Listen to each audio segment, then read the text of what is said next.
د مرګ مسافر شپږمه برخه. اقصا تبع سلطان صلاح الدین رولا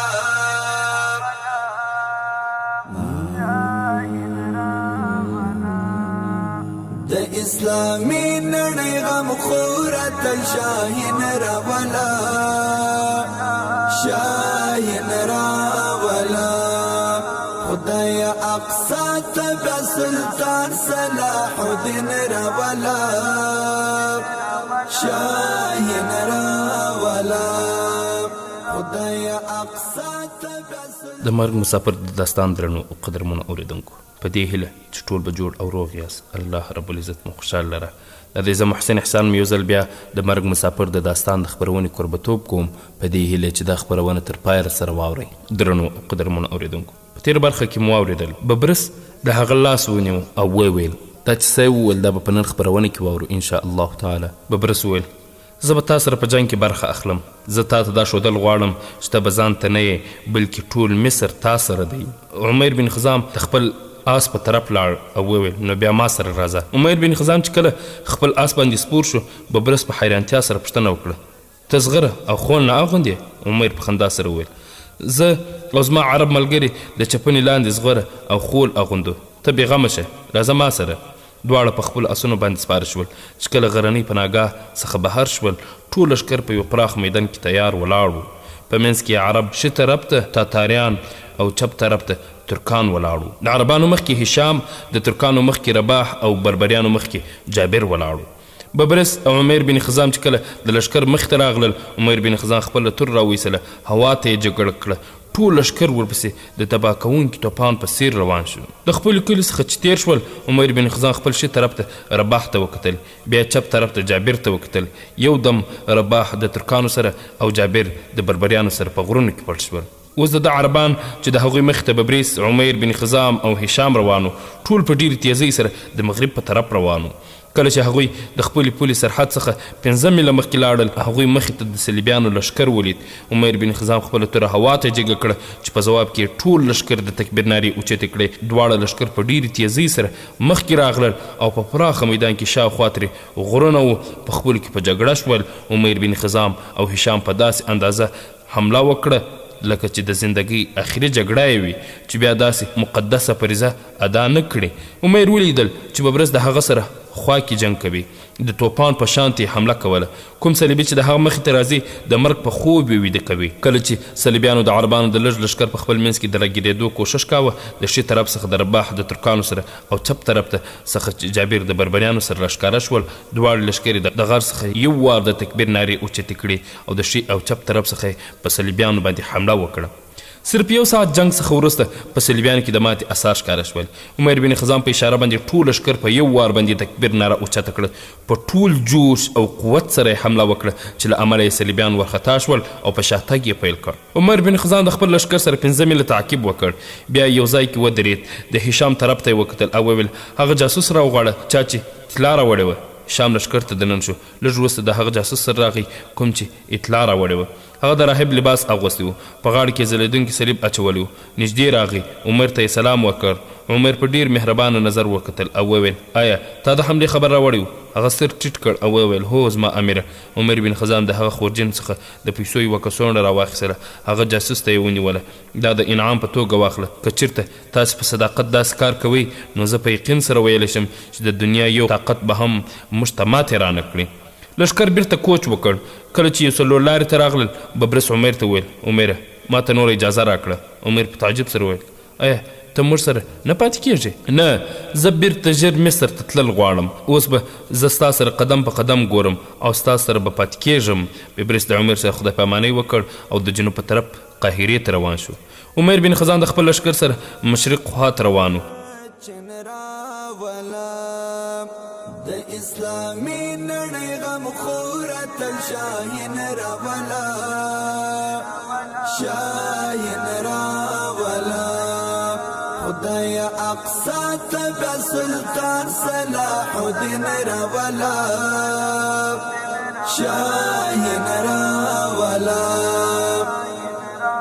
چیرو بهیبت او دبدبه بیا تر هند ورسې شیرو بهیبت او دبدبی بیا تر هند ورسی سلطان محمود غزنوی تر عباسین رولا سلطان محمود غزنوی تر عباسین رولا عباسین رولا د اسلامی نړۍ غم خبرونه درنو قدرمن اوریدونکو 1214 عیسوي کال و د ګرمۍ موسم په ختمېدو دشت ګوبي شاوخوا واښه هم نور په ختمېدو چې یو غټ تاتاري لښکر په اروپا باندې د حملې کولو لپاره روان شو ابو نواس حوازن او د هغوی ښځې کولان او هموار هم په دې لښکر کې شامل وي چې خدای خان 2 زامن بوري او بایداد د خدای خان 2 زامن قیوق او قایدو خان هم په دې لښکر کې شامل و شایسته او هوښیارې سیور قیتي هم په خپل ځای منګو خان په دې لښکر کې شامل کړی او قبلای خان د چین د حملې لپاره خوش کړی و خپل 2 کشري زامن هلاکو او ادیق بوغایي د ځان سره ساتلی و د دې لښکر سپهسالار برقای خان رور باتو خان و هغه صرف په نوم سپهسالار و اصلي واک د چنګیز خان مشهور جنرال سوبودایي خان سره و د دې باوجود باتو خان لپاره غټ اعزاز و ځکه چې چنګیز خان په لمسیانو کې غټ او د دې لښکر سپهسالار کېدو حق هم و د دې لښکر شمېر چې 1 لک ته رسېد د ولګا د سند په غاړه د باتو خان سره ایسارېده چې وروسته ټول لښکر د باتو خان په مشرۍ په اروپا باندې حمله کوله په لښکر کې په زرګونه د لرګو کوټې وې منګو خان پسې د ابو نواس او هوازن د لرګي کوټه وه چې دننه پکې کولان او هموار وې ابو نواس او هوازن په اسونو باندې سفر کاوه دا د لوګو کوټه غټه او پراخه وه په منځ کې د لرګي دیوال په زره په 2 برخه تقسیم شوی په یوه حصه کې ابو نواس او کولان په بله حصه هوازن او هموار اوسېدل د ټولو څخه مخکې سوبودایي خان د خپل لښکر سره د هغه پسې نور تاتاري شهزادګان د خپل لښکر سره و دشت ګوبي شمال طرف ته یې سفر کولو تاتاري لښکر د تایي غرونو په درو کې داخل شول د لښکر مخې ته په زور ډول وهل کېده ځکه چې هغوی په غرونو کې سفر کولو کله چې هغوی بیرته د خپل ډول اواز واورېد داسې فکر یې کولو دلته پیران دي د پیرانو د تښتولو په خاطر یې داسې په زور سره ډول واهه دلتایي غرونو د تېرېدو څخه وروسته کله چې لښکر بیر ځنګلونو ته داخل شو شمال طرف نه سخت توپان راغی چېرته چې لښکر و هلته ودرېد ابو نواس او هوازن فکر کولو چې اوس کېدونکي دي کولان د لرګي کوټې څخه سر راښکاره کړ ابو نواس یې غږ کړ دواړو خپل اسونو باندې په تیزۍ سره روان کله چې نږدې راغلل کولان په پریشانۍ سره غوښتنه وکړه دواړه دننه لاړ شي خپل اسونه د لرګي کوټې سره وتړي ځکه چې سخت بوران راغلی دی ابو نواس د کولان په طرف په حیرانتیا سره وکتل پوښتنه یې وکړه چې بوران څه شي دی هغې وویل دا د شمال له اړه څخه یې تیز توپان دی چې ښه نه ګڼل کېږي په همدې وخت د کولان شانه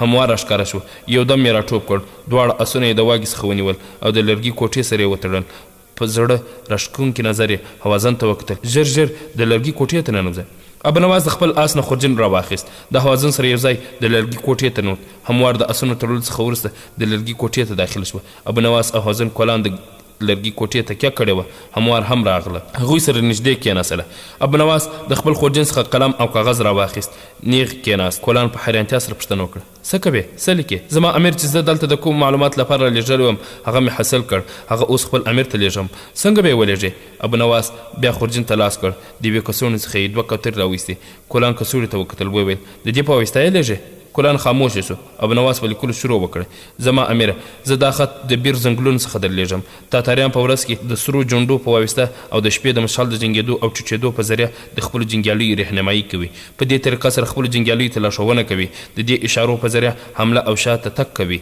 2 قسمه لیندې کمانونه استعمالوي یوه غټه لینده ده چې په ځمکه په ناسته غشي ولي او دویمه وړوکې لینده ده چې په آس په ناسته غشي ولي د استعمال څخه مخکې لیندې کمان باندې ښه غوړي لګوي په لینده خانه کمان خانه کې یږدي لینده خانه کمان خانه د سپاره چپ طرف ته ځوړند وي د غشو کڅوړه د سپاره ښي طرف ته وي چې په اسانۍ سره ترې غشي راوباسي چې په روانه یې هم په اسانۍ سره استعمالولی شي د هغوی غشي هم 2 قسم دي چې یو یې غټ دی نوکه یې د اوسپنې ده او ډېر تیره وي چې زغره هم ماتولی شي او بدن ته داخلیږي دویم قسم یې واړه دي خو زهر لرونکي دي غشي ویشتونکي خپلو ګوتو ته د وازېدو مالش ورکوي که ټوله ورځ او شپه هم غشي خوشي کړي خو د هغوی ګوتې نه ستړي کېږي د هغوی سوري زموږ په شانتي دي خو په غوړو کې ډوبوي د څه وخت لپاره زه او هوازن هغه تاتاري لښکر سره اوس یو کوم چې په یورپ باندې حمله کوي ما او هوازن واده هم کړی دی زموږ سره دي ما ښځه کولان او د هوازن ښځه هموار نومیږي لښکر به د والګا سیند غاړې سره ایساریږي دا هغه ځای دی چیرته چې د چنګیز خان د ټولو څخه غټ لمسی باتو خان او د هغه ورور بلقای خان لښکر شامل شي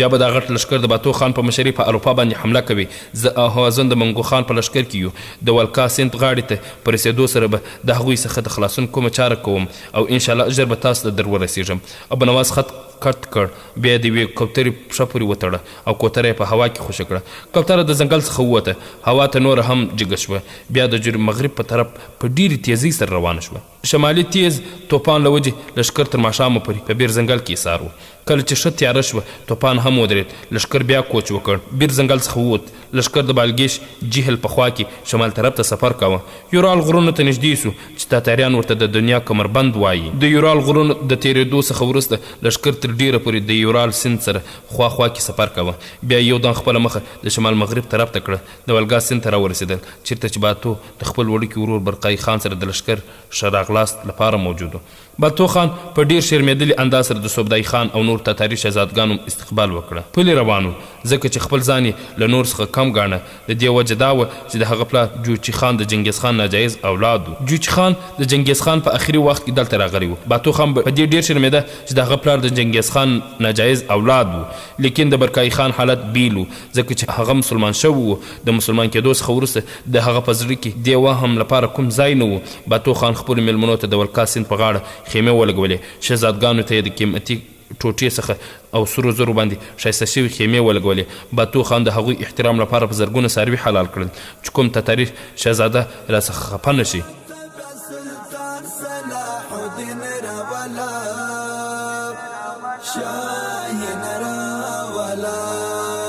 خدایا اقصا تبع سلطان صلاح الدین راولا شاهین راولا تیرا پیدا کړم مسافر د مرګ په نوم باندې بیا تیرا پیدا کړم مسافر د مرګ په نوم باندې بیا رب د قهر د پری بیا ځلې ناورین راولا ناورین راولا د اسلامي نړۍ غم خوره تل شاهین راولا خبرونه درنو او قدرمن اوریدونکو رکن الدین ببرس په خواست باندې عمر بن خزام د برکای خان سره لیدو لپاره د خپل مسکن څخه راووت بل هیڅوک یې هم ځان سره ملګري نه کړ د کلا حفاظت یې هشام جابر رباح او شیبان ته وسپاره لومړی تبریز ته راغی د هغه ځای څخه یې شمال په طرف حرکت وکړ د جارجا لارې څخه تراخان سرای ته راغی دلته ایسار شو د خپل خوراک او د اس د چاري بندوبست یې وکړ خپله لاره یې بدله کړه د کپین بحري ته ولوید چې شمال طرف ته د والګا سیند په غاړه حرکت وکړي یو ورځ د ماښام څخه لږ مخکې د والګا سیند په غاړه د تاتاریانو د خیمو ښار ته داخل شو د هغه په سر اوسپنې خولۍ او په غاړه د عربو د وایتي چپنه وه د لوګو د کوټو څخه تیر شو بیا یوه تاتاري څخه د برقای خان په اړه پوښتنه وکړه مخکې لاړ د برتای خان په سرو زرو ښایسته شوي خیمې ته نږدې ورغی او ګوري چې هوازن او بنواز هم خیمې ته داخلیږي عمر د کوم مصلحت له وجې هغوی ته اوازونه وکړل خیمې ته نږدې شو او پیرودار ته یې وویل زه برکای خان سره لیدل غواړم چوکیدار د سر څخه تر پښو ورته وکتل بیا پوښتنه وکړه آیا ته مسلمان یې هو زه مسلمان یم څوکیدار ترې په ډېرې نرمۍ سره پوښتنه وکړه د کوم ځای څخه راغلی څوکیدار عمر بن خزام د لاس څخه ونیو او د وړې خیمې لاندې په چوکۍ کېناو وویل برکای خان اوس دوه مسلمان پهلوانان راغوښتي دي هغوی هم د مصر څخه دي هغوی د جنګیز خان په دښت کې تاتاریانو ته تر ټولو تکړه پهلوان پیلا اریو څخه افسر ته ماتې ورکړې ده برکای خان د هغوی د لیدو لیوال دی هغوی نن سهار د منګو خان لښکر سره رسېدلي دي برکای خان ځان ته راغوښتي دي ځکه چې هغه دواړه مسلمانان دي او برکای خان پرې فخر کوي هغه چې کله فارغ شو بیا به تاسې ورشئ عمر بن خزام څوکیدار ته وکتل او وویل ته خو تاتاري نه یې څوکیدار وویل زه یو ترک یم او عمر بن خزام د هغه خبره ونیوله او وویل او مسلمان هم یې هو مسلمان یم خبر وکړه چې زه ستا د ډوډۍ بندوبست وکړم. ستا لباس او ستا د مخ څخه معلومیږي چې ته د ډېر لرې څخه راغلی. عمیر هغه اصرار کړ ودرېږه، د لیدو څخه مخکې هېڅ شی هم نه خورم. لیکن څوکیدار په منډې یوې وړې خیمې ته ننوت. ابونواس او حسن د برکای خان خیمې ته ننوتل. مخامخ برکای خان ناست و، د هغه مخ ته شیخ شمس الدین باخودي ناست و، د چا له وجې چې برکای خان اسلام قبول کړی و. ابونواس او حوزن رامخکې شول، دواړو سره ستړی مشه وکړل.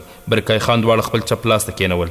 برکای خان په دروند اواز سره وویل ایا تاسو ابونواس او حوزن یاست چا چې تاتاري پهلوانانو ته ماتې ورکړې ده؟ ابونواس ځواب ورکړ هو زه ابونواس یم او دا زما ملګری او زما د ملګري نوم حوزن دی. تاسې دواړه د مصر اوسېدونکي یاست؟ هو.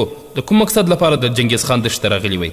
په یاد ولرئ چې زما د غلطولو کوشش مه کوئ، ځکه چې زه هم مسلمان یم او بیا مسلمان د مسلمان ورور څخه راز نه پټوي، د کوم چې ټول مسلمان ملت ته ګټه وي. ووایه تاسو د کوم مقصد لپاره دښتې ته راغلي یاست؟ که چیرې ستاسو مقصد د انعام او نوم پیدا کول وي نو ماته به ستاسو سره لیدل صرف خوشحالي وي، ځکه چې تاسو مسلمانان یاست او ښه پهلوانان یاست. او که چیرې ستاسو د دومره اوږد سفر شاته کوم بل مقصد وي چې د مسلمانانو ګټه پکې وي نو بیا به تاسو ماته ډېر ګران یاست. اوس تاسو ځواب راکړئ. ابونواس خپل سر جګ کړ او وویل موږ دواړه د یو مقصد لپاره راغلي یو چې د هغه ځای پوځي معلومات حاصل کړو. د څه لپاره؟ خپل سالار لپاره. هغه څوک دی؟ د هغه تعلق مصري پوځ سره دی؟ نه، هغه د قوم یو نومرکی مجاهد دی. د هغه نوم عمیر بن خزام دی، د مرغۍ په څیر آزاد دی چې د جهل په برخه کینی او کوالوزي. برقی خان په تیز نظر د ابونواس په طرف وکتل او وویل د هغه څه مقصد دی؟ هغه د اسلام دشمنانو په مخ کې داسې بند جوړول غواړي چې د هغه ماتېدل ناممکن وي. د هغه مسکن چیرته دی؟ د پردین سند په غاړه. خلک هغه ته او د هغه ملګرو ته د مرګ مسافر وایي. دې سره د برقی خان په مخ کې خوشحالي راغله او وویل دا نوم اشنا دی.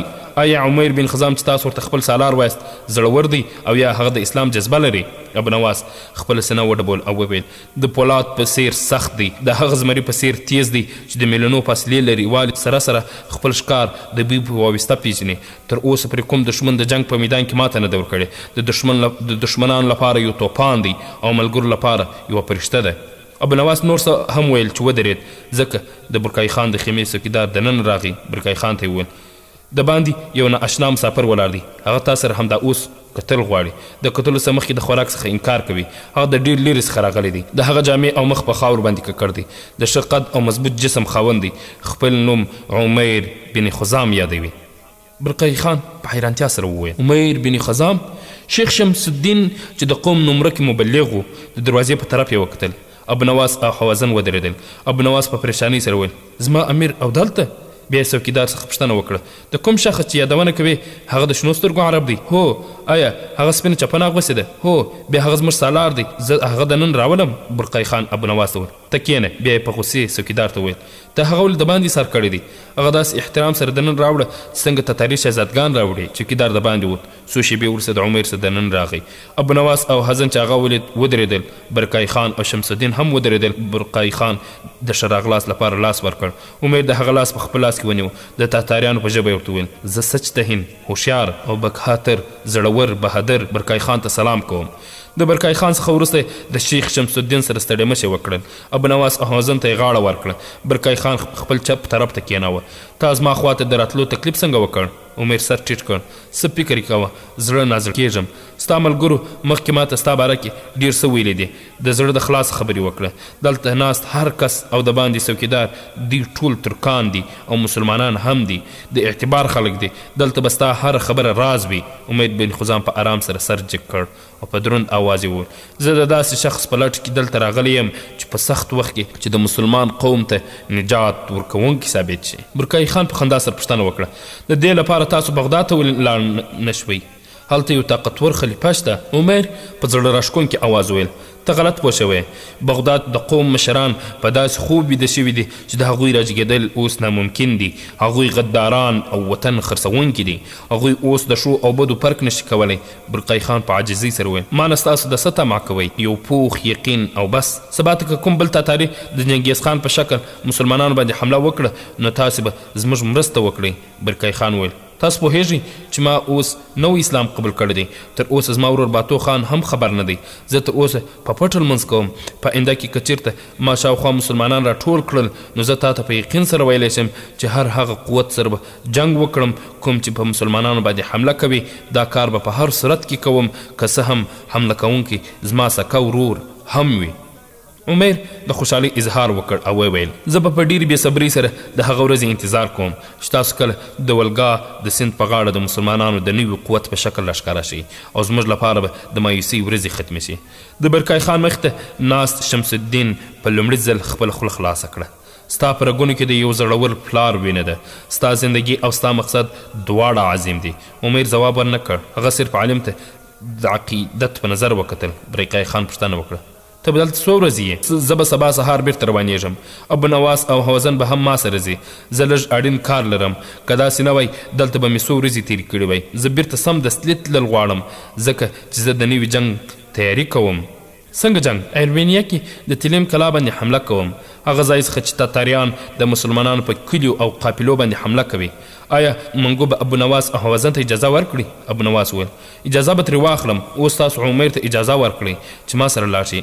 زما امید دی زه به منګو دې ته اماده کړم چې اجازه راکړي.